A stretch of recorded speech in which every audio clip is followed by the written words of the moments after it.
Bismillahirrahmanirrahim. Nazreen, dear friends, this is Farooq Mirza, your host from Pakistan, Fourth Pillar TV USA's program, Washington Global Forum. We welcome uh, Professor Dr. Golam Mujtaba in our show. Thank you very much for coming. Um, Today, we have a very important topic. A tragic incident happened in Kenya, not in Pakistan. A high profile Pakistani journalist, investigator, anchor person, and a seasoned senior reporter, Arshad Sharif. Unfortunately, he was on self exile for a month and a half, and he was complaining to his close friends that his life is threatened and he is receiving calls from even Afghanistan and from different sources. So then there was a case in a high court against him. He was bailed out, and just after that, he left the country. So he was in contact with close associate in the family. So we saw him in Dubai. Then later we saw him in Britain, but it is not verified. Sources said he was not there. But later on, we heard a very tragic news about his death. So we don't know whether he was assassinated or mistakenly hit by Kenyan police, as the Kenyan police statement very clearly said that they were looking for a stolen vehicle, and his vehicle appeared and passed through speedily from the police barrier. That's why they, according to the protocol, they fired at him. But if you look into the different uh, news items and what we have right now, we will show you. Uh, he was uh, he was hit. He was sitting on the left side, and two bullets uh, fired uh, from one side, and the investigator and some investigative journalists, they raised question that why he was only attacked on the left side. So we don't know the reason, but what we will raise certain question about his this death or assassination. So some people back home in a political rival, they are trying to make a case that that was a well-knitted conspiracy and a proper chase. He was constantly chased, and some people they are trying to blame at armed forces and the Pakistani intelligence agencies. But he was not that dangerous that these departments they will go after him. So he could easily hit in Pakistan. We will also talk on recently a Pakistani Congressional Congress Caucus in USA, and the two active members, Sheila Jackson and the Rao Khanna, they filed a petition, a very dangerous petition against the role of Pakistan Army in uh, in war. Previously, we will talk, and they blamed at a genocide, a killing. We will try to find out from Dr. Saab what exactly this petition all about and what are the intention. And the last segment we will talk on a poisonous seminar.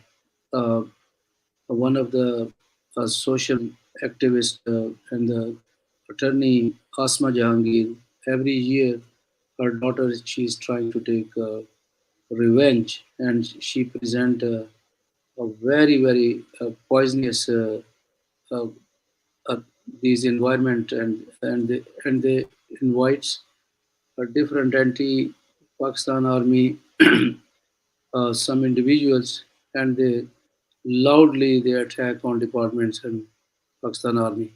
So it's very tragic and very dangerous for the Pakistan security. So we are trying to make a case here in this case that Pakistan's national security is threatened. Dr. Saab, I will come back to you. Let's talk about a tragic killing or assassination of a journalist. He was a high-profile journalist, investigative journalist. He presented so many investigative stories. So he was also very controversial for presenting plagiarized uh, documents and files because on some occasion we saw the ex security advisor Shahzad Akbar one to one, and he was the head of he was also head of security departments and heading FIA, Pakistan Investigative Agency. So these files, it's not easy to get from these departments from their computers and deep racks. So, but he provided a lot of uh, material against the Sharif family, and finally he was convicted, and he was a part of this campaign. So we don't know what happened. So, Doctor Saab, a, a killing of a journalist or assassination left a lot of questions. I will ask you to give your opinion. What kind of information do you have? So, the, they said Pakistan is the most dangerous country for the journalists, but every common person, as Biden said. But this killing happened in Kenya, somewhere we don't know. So, what kind of information you have? And killing high-profile journalists, how dangerous uh, is for Pakistan and the journalist community? Dr. Saab, back to you. Thank you very much, Farooq Mirza Saab. Uh, Before we go into the tragic incident that happened in Nairobi, let me issue a disclaimer here. All the contents that are under discussion between me and Mr. Farooq Mirza in the Fourth Pillar TV has to be verified by the audience, and it is the responsibility of our audience to verify the authenticity in these statements. And if any party that gets hurt because of these statements has a right to present his part of the story in this program, and Mr. Farooq Mirza will welcome those opinions which are rebuttal to our opinion if that hurts anyone. That is my disclaimer on behalf of the TV channel and on behalf of Mr. Farooq Mirza and myself. Now, coming back to the issue. One, this is a great tragedy for Pakistan to having lost a young man, a senior journalist of Pakistan, and for that, inna lillahi wa inna alayhi raji'un. We are we extend our sympathies and condolences to the family that suffered because of this loss. Having said that, now we will go into the depth of the case as honest, either Mr. Farooq Mirza as a journalist or myself as an honest commentator on the subject. What is honesty? Is first, where did this incident take place? It took place in Nairobi, Kenya. Why did this take place, and what was the statement of the government officials or the police or the GSU, General Services of the Police Department of Nairobi? The statement issued has few things there. One, it was Pakistani journalist accompanied by two other individuals. One name there is given Khurram Sharif and is claimed to be his brother. So far, most of us know that Mr. Arshad Sharif had lost his father, had lost his brother who was a serving major in the army, and he was the last one in the family to survive. And if he had a brother Khurram Sharif, we did not know any such information through media sources so far. Who was the second individual in the entire case? That has to be known because there is something very important there to know who were accompanying him. He had given his observation earlier, and Shri Mazari specifically gave opinion that he has a life threat. That means they had some sort of suspicion over someone who was after Ashad Sharif. What we have seen these days is a very serious thing in the matter. The thing what we saw is the entire episode is being targeted against the armed forces of Pakistan or the institutions of Pakistan who take care of the national security. And those targets are very dangerous to the very national security of Pakistan.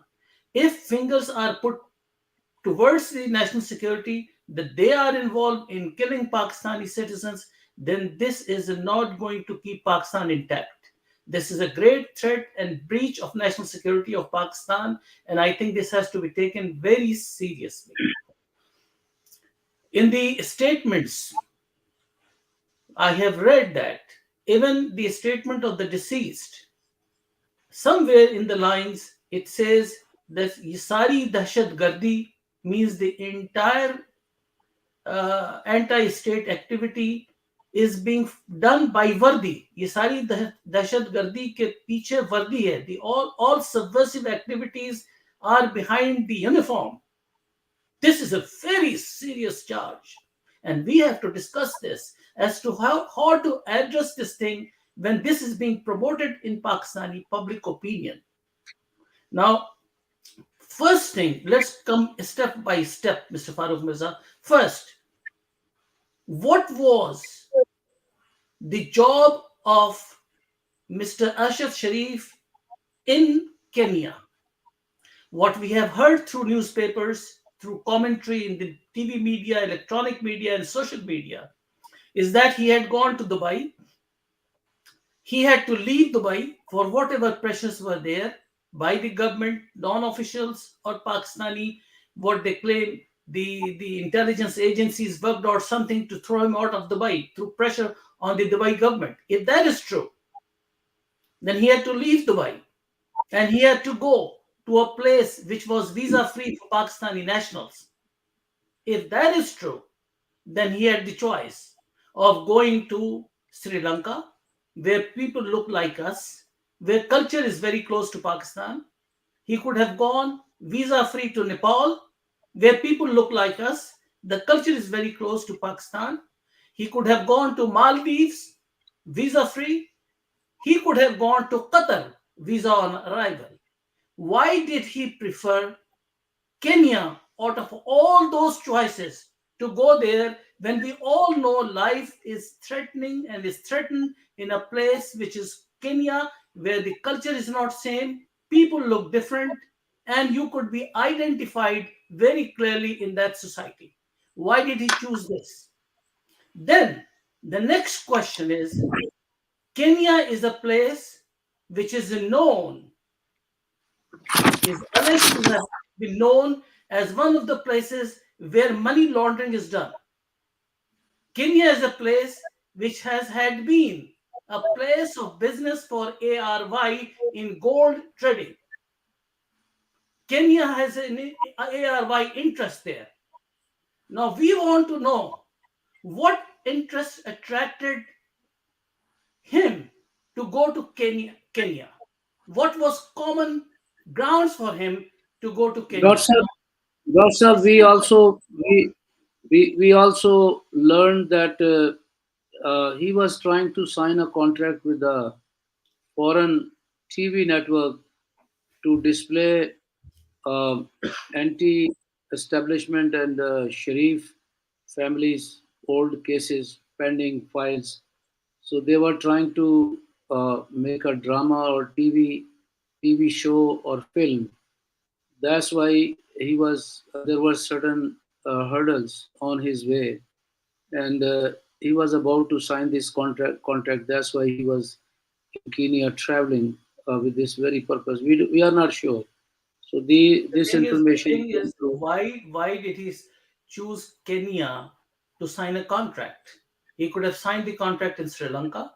He could have signed the contract in Nepal. He could have signed the contract in Qatar. He could have signed this contract in Maldives. Why did he go to Kenya? Why did he choose Kenya?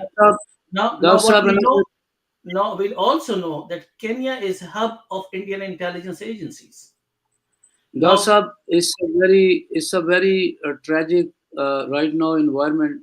I don't want to ask these tough questions, but definitely our listener they want to know why a professional journalist uh, is getting in that dangerous zone, why he should carry on his professional work. There are thousands of journalists, they are involved in investigative work and they also present stories, but they also give other parties' point of view and their statements, and they try to balance it, and let me let me let they me go clarify home. let me clarify this point, which you have said rightly. First thing, how many journalists prefer to go to Kenya? How many Um, journalists go for I, those I journalists believe who are involved? How many journalists I who are believe involved in investigative journalism do not know the crime rate in Kenya? If there is an we don't have investigative any. journalist, If anybody will ask you, even ask me for the money, I will never go over there because it's very yes, dangerous traveler. let me go ahead with your point. How many journalists would like to go to Kenya with all those threats available to them? And then on top of that, when Shiri Mazari has explicitly expressed that he has a life-threatening situation, if he was life-threatened, why would he go to a place which is already existent life-threatening to all the journalists and all the people? Why would Yeah. he? Why would he increase the chances of life-threatening attempts in a country that is not secure?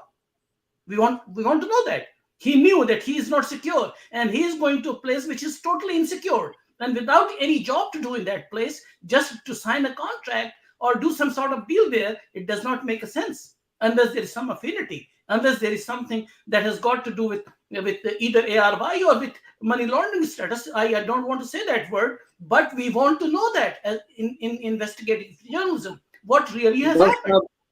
that's Now, a no, great. no, no, we are not accusing anyone. The man is No, we positive, are as not. I said. We are not accusing, but we want to know these facts in order to ascertain the truth. Now, the statement of the police department, unfortunately, it says that there was someone else who was traced by the police, and then he encountered a place where he had to stop by, and he did not stop, and he was fired. Two things. Few of my lawyer friends sent me this, and I have seen right in front of me. The newspaper is there. The FIR copy is there from the police station. If this was the case, then there are two issues here. One, mistaken identity. Two, he violated the law by breaking the police obstruction, which he should not have done that, whosoever was driving. Now the question is, which one is a bigger crime? Is mistaken identity a bigger crime, or is violating the law of the police, violating the barriers, is a bigger crime? In law, violating the police and state laws is a bigger crime, and you are punishable to face that. So this is not a mistaken identity. Mistaken identity means police was looking for someone and fired at him without knowing who is inside, just making a guess. Yeah. That is mistaken identity. This is not a mistaken identity when you are told not to cross certain lines and you cross the line, the police line. Then it is the choice of the police, and it is incumbent upon police, not choice. It is incumbent upon police and law enforcement agency to open fire, because that is what they're looking for. Now, the question is, this is not mistaken identity, and there is a TV channel in Nairobi, which is known as Citizens TV channel, which has been promoted all over the place that it was a mistaken identity. The police statement says no. Police statement does not say any single word on mistaken identity.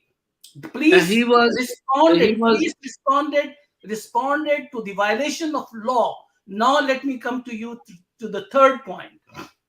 The this third is point a is, i had been I had been personally to Kenya.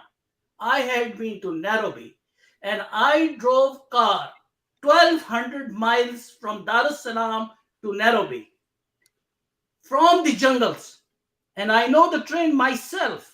There are police checkposts on the way between Nairobi and Dar es Salaam and in the jungles and the long trail. These police posts are there for cars and vehicles to stop. I stopped my car and they checked me and they said, "You are a foreigner." I said, "Yes." They asked me for passport. I showed the passport. They verified the passport and then they let me go. This They is the let you way. go. This is a Dr. normal Saab, here practice. Dr. Saab, you This is a just normal mentioned. practice. This is a normal practice in Nairobi. Had I not done that and violated the checkpost, I would have faced the fire myself. So this is against law. Law, I don't mean that the journalist broke the law or whosoever was driving. Yes, that was incumbent on that man to keep an eye as to what the law says, what the barrier says, what the sign says. If it says please sign the stop, you got to stop it. You cannot drive it all the way. So this is Dr. Saab, not a mistaken identity on the part of Kenyan police. That's absolutely Dr. rubbish. Saab, Dr. Saab, I will show you again this vehicle. You see, you just talk about Citizen Digital. So this is the network you are talking about. He was trying to communicate with this network. So you saw in this uh, he was uh, using a Citizen Digital. Now here question arises. First of all, no matter what, Let me it add one thing here. Citizen TV is owned by the Royal Services Limited of Kenya. This is a private enterprise. It has got nothing to do with the state owned services or a state TV channel. So, whatever I they are understand. promoting I, is they are Dr. Saab, promoting what they want to. Dr. The Saab, I understand. I understand, but it also look like a police brutality. The policeman can shoot him on the back tires, or they can chase him very well because uh, they could allow him to stop, or they can give him a signal, but firing at him directly and killed him. how would you claim that police did not issue a warning before shooting? How do you know that? I don't know what is the protocol, but this is my The protocol, opinion. the protocol, the protocol cannot be defined by a police officer. If he did that, then the officer is guilty of it. But you have no reasons to claim that the police fired point blank. The police is Now ordered to fire there is a point blank if there is an Dr. incident like this, and they have asked Dr. for vehicle to stop. The vehicle did not stop. Dr. Saab, here is a very important thing I want to communicate with our audience and listener. The news item a journalist carry to present is very important, but safety of his own life is also very important. The, the 70%, 70 to 80% cases we investigated, they killed on line duty. So we found a visible fault of the own journalists. When journalists they have a valuable information and they start marketing and they start talking to people that they have this information. So this is the time when they create a dangerous zone again around themselves. So the professionalism is very important. We teach people in Pakistan. Fourth pillar vigilant media watchdog presented many courses on personal safety of the journalist. So the most of the plagiarized work, uh, the governments and the editorial board, they have a very big conflict because we don't have a integrity of the editorial board anymore. So the owners of the different networks try to deal with the anchor and with the reporter directly for their personal interests. So this is one of the case he was trying to deal with the owners directly, and in the middle there was the editorial board was missing. So this particular killing, uh, I think is a very big example for the journalists who are already involved in investigative work. They should be very careful. First of all, they shouldn't be a part of any political or corporate interest. Period. If they want to save their lives, because we are in a different environment. So the journalists, they should save themselves and their family. Uh, Dr. Saab, this is a very big debate, but we will leave But let certain me ask you a questions. counter question before you sum up this question. Was this a professional work that he was doing in the car, traveling to No, Nairobi? Was it professional work there? not at all. Not at all. He was not a part of So he any. should not be taken as a journalist. This was not. He was not in the line of duty of journalism. He was doing whatever he was doing. That was his personal. Let me make it And very clear before your audience. Someone who dies in the line of duty is in the line of professional obligations. Someone who dies in carrying on his own personal and private matters has nothing to do with professionalism. And the journalist society across the world should be very clear. The line that demarcates the professional duties and the line that demarcates the private jobs. He was not there Doctor, on a professional duty. He was not Doctor there Saab, working for BBC. He was not there working for CNN. He was there on a private visit to that country. So this has got nothing to do with his bravery in the line of duty. That must be very clear. Dr. Saab, I will respond to that particular things what you mentioned. It's very important to understand right now Pakistan is a focal point for the foreign uh, intelligence networks, and they are penetrating through these media organizations. Even one of the network is banned, foreign network is banned, and it's a spy network in Pakistan. They they threw hell of money to different media organizations, individuals, and even the some organization, they work for the parliamentarian to fix a civil and military relationship, particularly in federal capital Islamabad. One of the press club is also attacked, and they are throwing money and distributing different gadgets, sophisticated USPs through women organizations. So these investigative journalists, they are their target, and they definitely they use them for their heinous designs.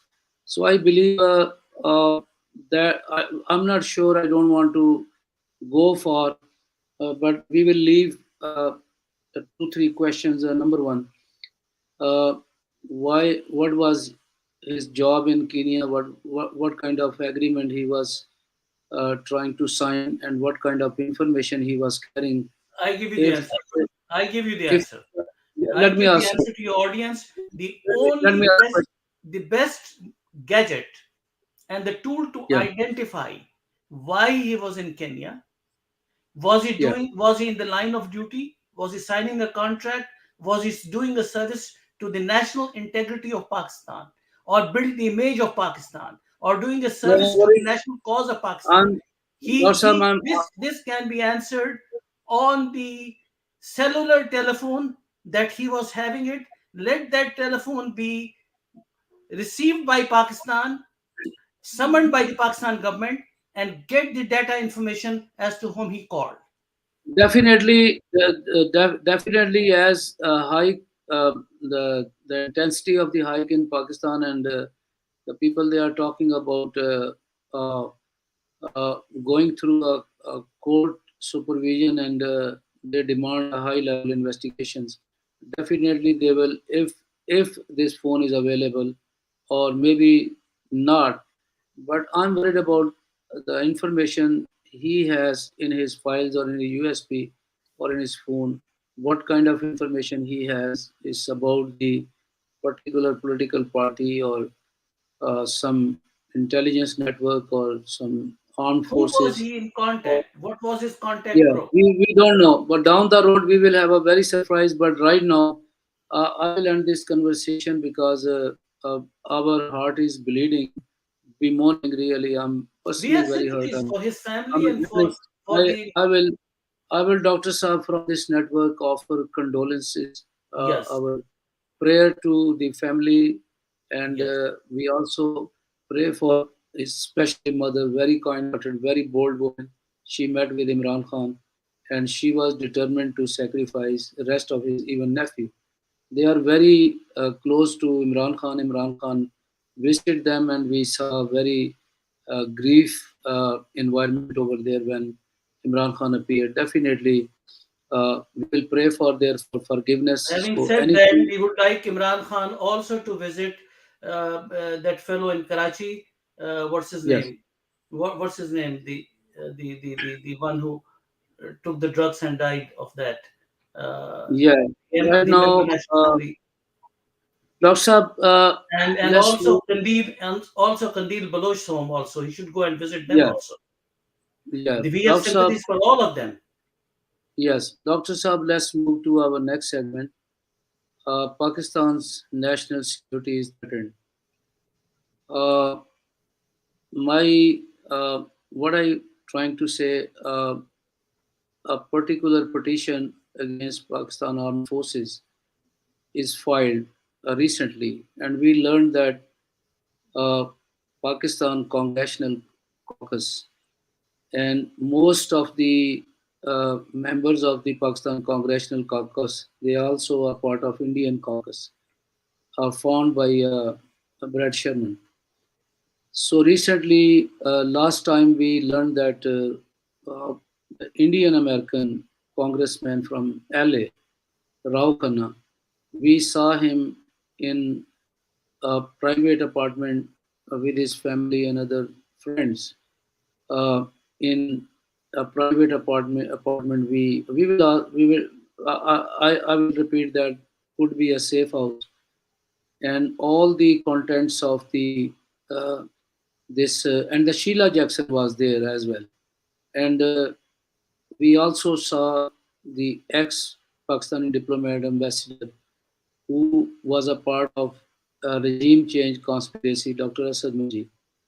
During his entire regime, he was meeting with the uh, different Indians in Pakistan consulate. So the same Indian Sardars, they used to dine with the Indian ambassador in the evening, and the daytime they used to have a breakfast with the ambassador in embassy of Pakistan. So he was traveling constantly to Texas, Houston. Asad Majid was very close to one of the Pakistani American individual. His name is Tahir Javed, and Tahir Javed was very close to Imran Khan. So that was very surprising news when Indian American Congressman Rao Khanna he appeared in his apartment, and after that we saw uh, the they filed a poisonous, very dangerous petition in U.S. Congress, and the Sheila Jackson was a part of that. And irony of the matter is that the president of Pakistan, he also a part of Pakistan Tehreek-e-Insaf. So they gave Sheila Jackson in Pakistan's highest national award. And when they were giving this award, so the petition was already there in U.S. Congress. So she was given award for making conspiracy against Pakistan. And I'm afraid. So what is the business of Pakistani diplomats making hell of money using all Pakistan resources and the foreign office, uh, the local respective their diplomatic mission like in LA we have in Texas Houston and the embassy of Pakistan particularly what is their role. So also we did not hear anything from Pakistani media working very close to this diplomatic mission. So that's what is going on. So now Pakistan's national awards, uh, the government will issue for those who are not friendly to Pakistan, and they are definitely they are the enemy. So we also heard that one of the petition is on the way in Islamabad to uh, pray for to withdraw this two awards. One award was given to Tarjave, and second award to the Sheila Jackson, particularly making a design against Pakistan armed forces. So, Dr. Saab, exactly, you have a time. Please uh, update us about this petition and how dangerous is that, and what would be the consequences if it will go for the discussion. Let me bring a chronology on the subject. And in order to do that,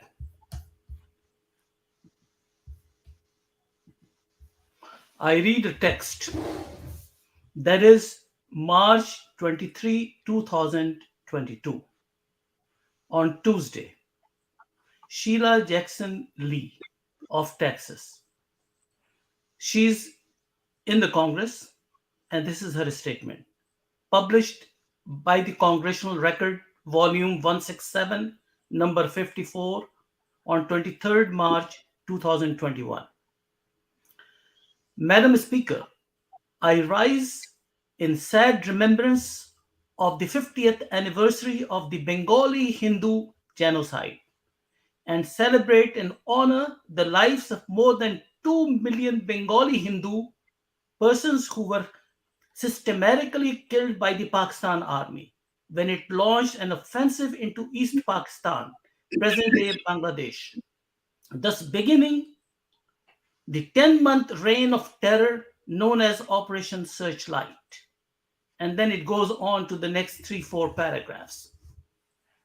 This is what Sheila Jackson put on record of the United States Congress on 23rd March 2021. Now, based on the chronology, this year, on September 6th, the President of Pakistan, the PTI leader, Dr. Arif Alvi, gave the highest civilian award to Miss Sheila Jackson Lee.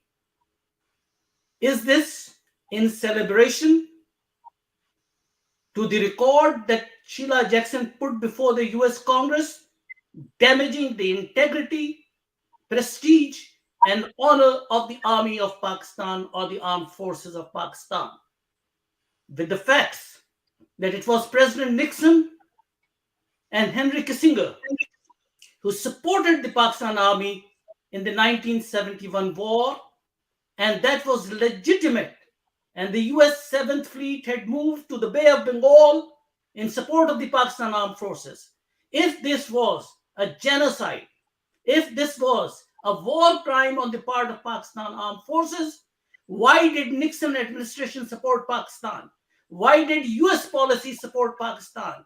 What was wrong with the US administration at that time that the present leaders in the Congress think that it was the other way out? Now, this is one question.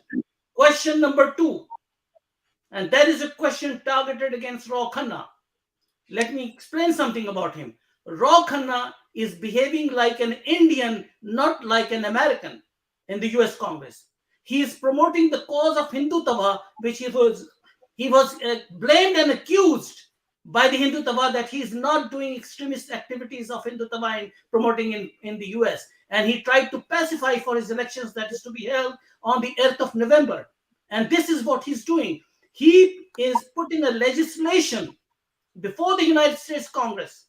And that legislation says to declare the 1971 genocide of Bengali Hindus, not Bengalis. It is one word, not Bengali, Hindu. It says Bengali Hindus. The statement of Sheila Jackson Lee does not say Bengali, Hindu. That means two different ethnic groups. No, it says Bengali Hindus, specifically Bengalis of Hindu faith. They were being killed by the Pakistan Army. This is what they claim. My counterclaim today is a very serious claim to the US Congress. And I would like to go to the hearing in the US Congress in the Foreign Relations Committee on this thing, on the subject. What is my claim today is there were 2 to 3 million non-Bengalis were killed by Mukti Bahini in East Pakistan. Mukti Bahini, the terrorist organization which was formed by the Indian RAW, played a major role in killing the non-Bengalis, so-called Biharis, which comprises of Punjabis, Pathans, and Urdu-speaking community of East Pakistan. They were being murdered by the Mukti Bahinis. Who is responsible for this act? This is well documented in history, in the chapters of history. Go to the books of ICRC, International Committee of Red Cross. International Committee of Red Cross has put all the documents in order as to how many non-Bengalis were killed by the Mukti Bahinis in East Pakistan. Is there any motion to challenge that? The killing of the non-Bengalis in East Pakistan, those who wanted to favor Pakistan, they were being killed brutally in East Pakistan. They were thrown out of East Pakistan, and it was the government of Bihar that passed a resolution in 1971 to allow those people who were migrating to Pakistan and killed in East Pakistan to come to India, back to their home. This is on record. Why that resolution was passed by Bihar Assembly if there was no killing of Biharis and non-Bengalis in East Pakistan? This is documented. Now, this is also documented that how many repatriation of the non-Bengalis was done in Pakistan. Today, Karachi, the biggest area and the district of Karachi, Orangi, is fully loaded with people who are from migrants from East Pakistan. Why did they migrate from East Pakistan if things were so conducive for them to live there? They were being punished. They were being murdered. And those who were saved, they migrated to Orangi, they migrated to Pakistan, they migrated to Lahore, they migrated to Peshawar, they migrated to many parts of Pakistan. Why? If there was no brutality. Did anyone dare to ask this question, why this brutality was done? Dr. Saab, Dr. Saab, No. Hold on. I want to ask the head of the security agencies who are responsible for India-Pakistan relationship, and I'm talking about the intelligence agencies of Pakistan, their heads, the chapter heads of India-Pakistan, what were they doing when this resolution was presented? What were they doing when Sheila Jackson presented this thing, one-sided story of the killing of Bengali Hindus? What about the killing of Biharis and the non-Bengalis in East Pakistan? Why this was not mentioned? Why the Pakistan desk, India desk in the intelligence agencies are sleeping? Who is paying them for this job? Why they're not discharging their duties in accordance to the Constitution of Pakistan to save Pakistan's interests? Where is Pakistan's national security to deal with it?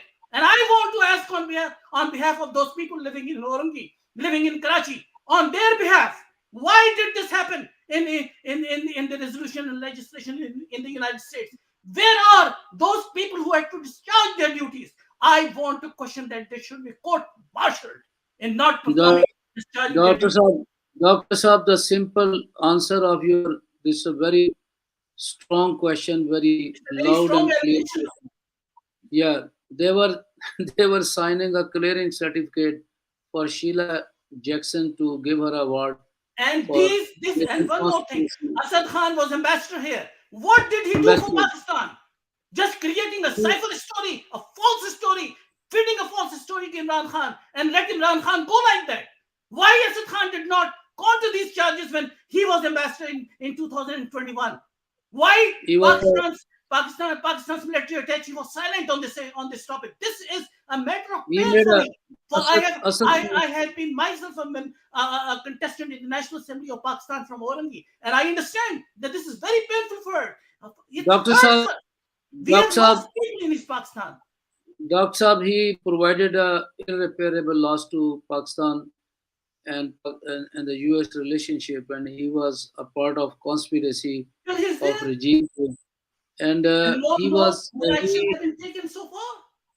it's And a these it's a people bad who are working it's a against bad Pakistan are getting Tamka Imtiaz, and we are serving Pakistan's interests, and we are not being regarded. What is going yeah. on in the system in Pakistan? Dr. Saab, let's move to the next segment. We have you left a very good question, and let the people respond to that. I believe they don't have any answer, and because they don't have any counter strategy to deal with this They are playing with matter. our blood. With those people Yes, who sacrificed for the cause of yes. Pakistan, those who Let's sacrificed for the cause of Dr. Pakistan, Saab, they are not being remembered by Pakistan's current oligarchy. And this is a Dr. shameful Saab, act on the part of Pakistan's national security. we, we will definitely pray for withdrawal of these two uh, highest Pakistan national awards, and you will see down the road in couple of days a petition we will file. So let's move to the next segment. Asma Jahangir was a very bold human rights activist and did a very good work for his own community attorneys, advocates. He was fighting for human rights on an international level. Very big name. But his daughter, she is very revengeful. We saw her in a Asia Society in New York, and the program was presented. I was myself there, and the Haqqani, our ex-ambassador, and the his role against Pakistan, everybody knows. So in this particular seminar that was sponsored by Asia Society, a lot of things were asked loudly on international forum against uh, that Pakistan is a very deep state. Pakistan is violating human rights, but they but they were ignorant about what happened in Kashmir. So anyhow, now this is the second one. One of the organization, FAFAN, they sponsored, and the media organization was involved last year on Asma Jahangir's her day they were celebrating. So the Mia Nawaz Sharif and her daughters, they were talking to uh, directly from overseas. Now, 2 3 days before, another seminar on Asma Jahangir's day was presented, and Manzoor Pashtine was invited there, and one of the journalists, now he is also in danger zone. Very loud voice, and he was thrown out from the network and was banned because he was calling names and cursing Pakistani army and the Pakistan intelligence agencies using media organization particularly. So this in this seminar, they loudly uh, presented slogans. The the terrorism in Pakistan is due to uh, the uniform, the best man's uniform. So that they repeatedly they were shouting, and they were uh, shouting with these slogans. Very funny. So the uh, the speeches presented were very dangerously presented, and they cursed and they blamed at Pakistan Army generals. So one of the speech Manzoor Pashtine he presented was so the Lahore police they took action, and Manzoor Pashtine booked under terrorism charges for anti-military speech. So there is a case in the court of law, but uh, what happened in this seminar? They said it is unfortunate that such forums are being used to target state institutions, especially the armed forces, for partisan political interest. So Prime Minister Shah Sharif, he was in Saudi Arabia. He issued a statement hours after the departed for Saudi Arabia, and he condemned this incident. But after that, one of his uh, this his cabinet member, Azam Tarar, he was also on the stage. We heard that he resigned due to this particular reason.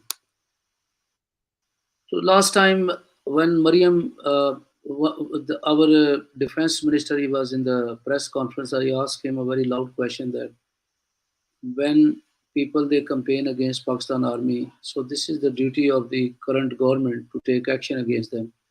So why you are quiet? It seems that the government and its allies, Pakistan People's Party, they are taking revenge themselves, and they allow Imran Khan to go after best men's and against their uniform. So he couldn't respond because so far the government itself was present there in this seminar, and They let everybody go. All the participants, they were cursing, calling names of the army general. They were set free, and the Pashtun, they target only Pashtun. And now, I think uh, the Pakistan army's their ISPR's response is very poor, because I think the loss and damage uh, uh, provided to the Pakistan army is due to its poor response by the ISPR and internal. This is they are the spokesman to the Pakistan army, but we did not hear a strong response from them. I think they should come forward, and they should do something and involve media, but their response is very poor.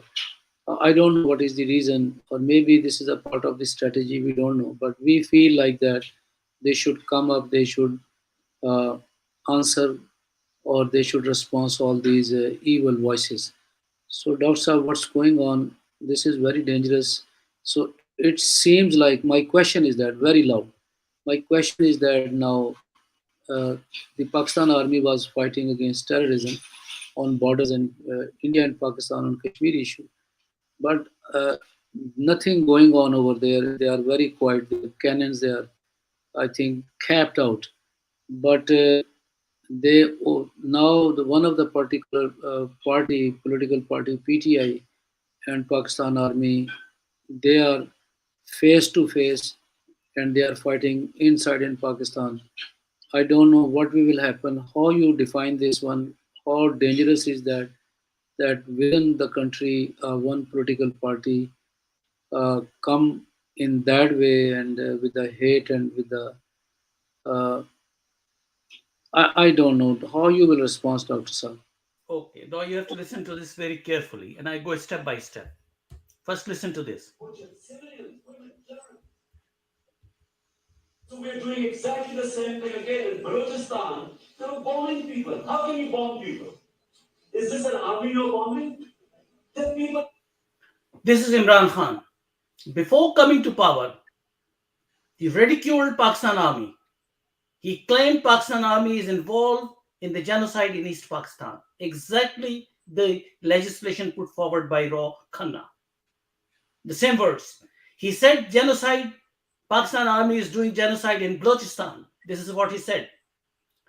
It is readily available on the YouTube. Then he came to power. And when he came to power, he was okay with the army. When he was removed from power, then he again started doing the same thing. In between, in the hearing in Balochistan case in London court, he said had he been a Baloch leader, he would have taken arms against the Pakistan army. With this statement, not only Pashtun, these were the statements of Imran Khan before coming to power and after losing power. He is creating an atmosphere at a national level to target Pakistan army and defame Pakistan army. This will damage the morale of the defense forces of Pakistan on the borders of Pakistan. If you let this morale go down, then who is going to defend Pakistan? Would Imran Khan's two sons living in London holding British passport will come to Pakistan to defend the borders of Pakistan? No. No. Targeting and inciting people against the state. When Trump did this, attempted this in Washington, see what happened to him. He had to face law. You cannot go against the state. You cannot target the armed forces of a country to go and create a mutiny in the country. Then, at the ARY TV channel, his advisor and chief of the staff came on the ARY and wanted to divide the army, calling the non-commissioned members of the armed forces to rise up against their leadership. This has happened. We all know these things. He is calling for a mutiny against the armed forces. This he did it before coming to power. He did it after losing power. He brought his advisor before ARY TV channel, and he incited them to rise against the leadership of the army. Is this the discipline a country has to maintain in the national security? Or is this tantamount to treason, high treason in Pakistan, where people like Atar Manallah are sitting in hiding when they give relaxation to people like Imran Khan? I want to know that where is Atar Manallah? Where is his sole motive action on these actions against the national security of Pakistan? Is he doing in connivance? Let there be a judicial review, and I demand a judicial review against these judges who are working against the national security interest of Pakistan. I'm not talking about the judiciary, I am talking about individuals. And Pakistan and Pakistanis like me, including yourself, are very much concerned with the state of affairs in Pakistan by the judiciary, by the few members of the judiciary, few judges in the judiciary. They have damaged Pakistan's national security interests. When Imran Khan is calling for mutiny against the armed forces, calling army genocide, why is he not punished? I want to know that. Is there any more document you want to hear? These documents are readily available, and still people want to support him. He's doing for Pakistan. He's doing a disservice to Pakistan. No one has ever dared Doctor, to say that. When Altaf Hussain expressed one single word against Pakistan, he has been discarded in Pakistan. No TV channel can show him. But why Imran Khan is being given the relaxation? I want to know that. What is there something with him that he is playing with national security of Pakistan and no action is being taken by the national security of the country? Dr. Saab is a big question. You let the folks respond if they want to. We invited the people Our responsible hearts for are bleeding. Our hearts are bleeding on this thing yeah. when they hear these Our, things. we let me clear from this forum that we invited people from Congressional Caucus, particularly Tahir Javed, sent him several questions, but he never And you answered. still want him Uh, to come and clarify if this is Yes, right or wrong. he can come and he can give us a point of view and what the performance of this Pakistan Congressional Caucus. I will say from this forum that is useless. I challenge And him for an uh, open debate on the massacre yeah, in East Pakistan of the non-Bengalis, and I challenge him to clarify why Saudi Arabia and the Rabta Alam Islami gave funds to Pakistan to repatriate non-Bengalis if there was no massacre, and why this thing has Dr. not been Let's, added into the resolution in the let, United States Congress. Dr. Time is over, folks. Thank you very much for your time. We discussed very important issues related to Pakistan and also related to Pakistan-US relationship and foreign policy. We also talk about a national security threatened internationally. Um, so we also talk about a tragic incident happened. One of the high-profile journalists, Ashish Sharif, he was killed. We don't know he was assassinated or there was a design. We will find out in a couple of days, and we pray for their family, and we also offer our condolences. So, Dr. Saab, thank you very much for your time. We will come back with the next topic. So now here it's enough times up. Pakistan.